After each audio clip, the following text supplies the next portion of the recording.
Amy Posner here, and I want to talk to you today about a topic that is dear to my heart and has been a tough one for me to master, and that is setting boundaries in your business.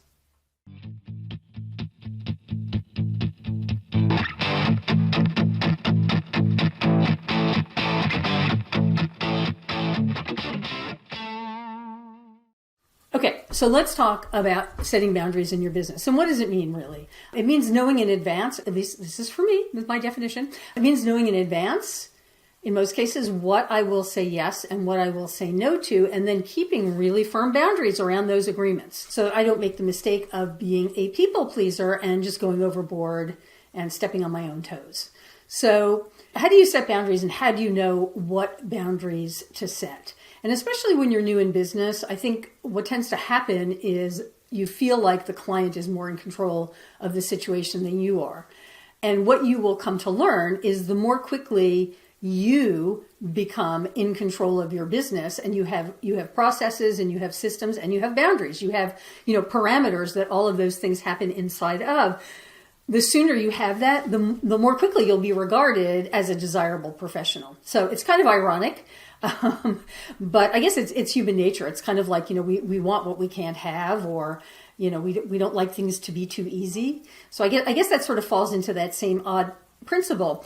But, where this can show up, it actually can show up in a lot of places. And one of the places that I guess is the most risky in my view is the giveaway, is scope creep, and in just doing a little bit more because. So for whatever reason, like for example, someone who said to us recently something about, I've got a day rate and it's 6 hours long, but if I have to put in an extra hour or 2 or 3, I just thought, okay, no, that's not boundaried. It's like if you're buying 6 hours, you're buying 6 hours, right? That's what you're getting. You're not getting 9 hours.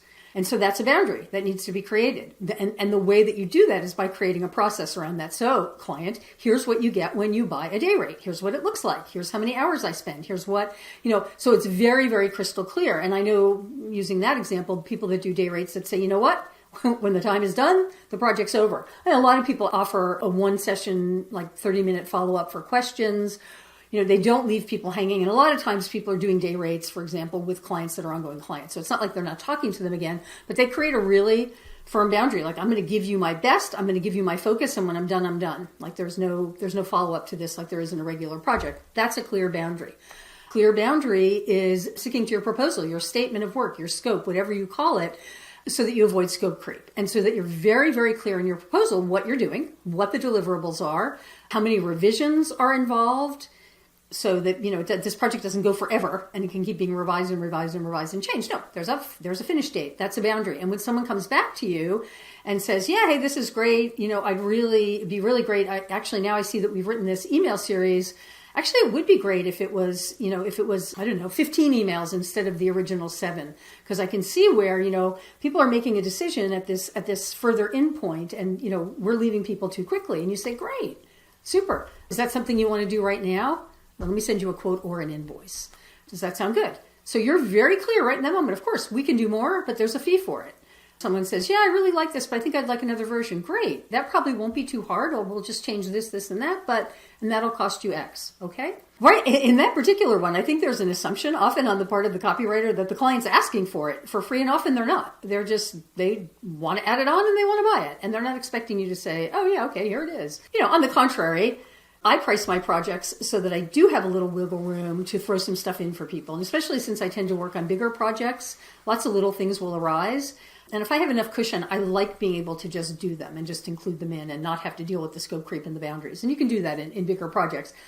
Smaller projects, and I would define that as anything between, say, $2,000 and $5,000, maybe even up a little higher. It's different. They should be very, very particular, exactly what you're delivering. And so that makes it very obvious, what becomes scope creep.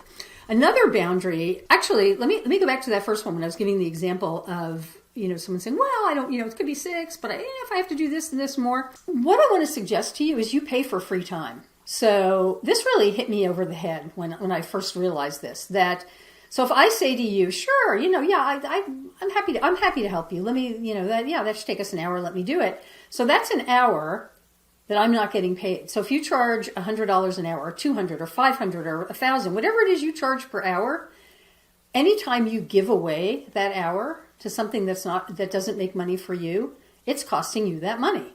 And not only that, it actually costs you more than just that hour, because there's always transition time into one task and out of another. So if I'm going to help somebody with something for an hour, I need about 10 minutes on either side to prepare and get ready. And then it takes me a little more like 15 minutes on the other side. So if I give away an hour for free, I've just in effect given away an hour and a half. And that can be a lot of money. And so I want you to think of it that way, because I think a lot of us, especially again, the people pleasers, we tend to say yes to a lot, and we really do want to help and we want to be helpful.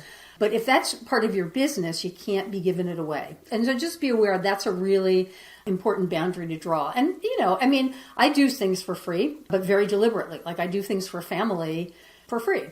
I don't love doing it. I don't love doing pro bono work that is my work. I like to volunteer places and do stuff that's not marketing and isn't copywriting. But, for family members or close friends, I'm really happy to do it. Why not? I've got something that they can use, makes me feel good, it helps them. But just be really careful about what are your boundaries? What do you say yes and no to? And a thing to observe is once you make those decisions, do you stick to them? Where do things creep and leak? That's, and you'll hear the term leaky boundaries. That's when that starts happening. It's when the borders of things are not crisp and clear and defined. And anytime you get into that situation in business, there's always an opportunity to lose money. So I think that, in summing this up, the main thing is think about what's important to you.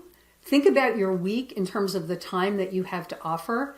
And think about, you're not spending your full-time work week on activities that make you money. You've got admin, you've got prospecting, you have proposals to write, you have client calls to do, you have sales calls to do. So there's a lot of time in your week that you have to fold into your business. So make sure that when you're doing that, it's for you and it's in service to your later profits and not something that you're just giving away. And if you do want to give it away, anything, and that's sort of part of your model and it makes you feel good, contain it. Know how much of that you're willing to do. Are you willing to give away an hour a week? Great. But make sure you don't give away 3 hours a week then.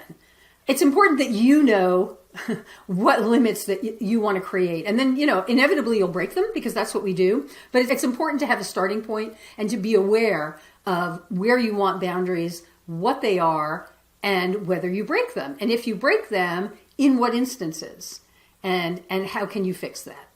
So I hope this helps to define boundaries and keeping boundaries. And I hope you will realize too in this that, it's a legitimate thing to do in a business, right? And if you have any, discomfort with it, think about any businesses you patronize, like your dentist, for example. You wouldn't expect your dentist, you get there and they find something, you go in for, a crown and they find that you have a cavity. Oh, you've got a cavity. You don't expect them to just fill it for free or treat it for free because you're there, right? Oh, would you like to handle the cavity today as well? Okay, that'll be an additional whatever. So they don't always tell you, but you know to expect it. And in some places they do tell you. I think if you think about what other businesses do, any other professional, a dentist, an attorney, you wouldn't expect them to just, hey, let's just do a little thing, or can I just have a little consult with you? So don't you be that person either. People will take you more seriously and treat you more professionally if you've got boundaries, you've got rules, and you've got a structure around your business. I hope this was helpful. I will confess to you that this is something that's been really, really challenging for me over the years. I keep working on it, and I keep slipping, and I keep dialing it in more and dialing it in more. I feel like I'm probably as good right now as I have ever been, and I'm really, really conscious of it. And it is still really challenging for me, but I committed to do it. And I've kept my word. So I hope, again, that this, my musings and experience will help you some in your business. If you have any thoughts, questions, comments, put them below. I always answer. And you can hit the bell if you want to be notified when new episodes are released. And of course, if you want any help from me personally, you can always check out my coaching on demand and my copy critique on demand, or copy chiefing if you prefer service. Okay, thanks for watching. Catch you next time.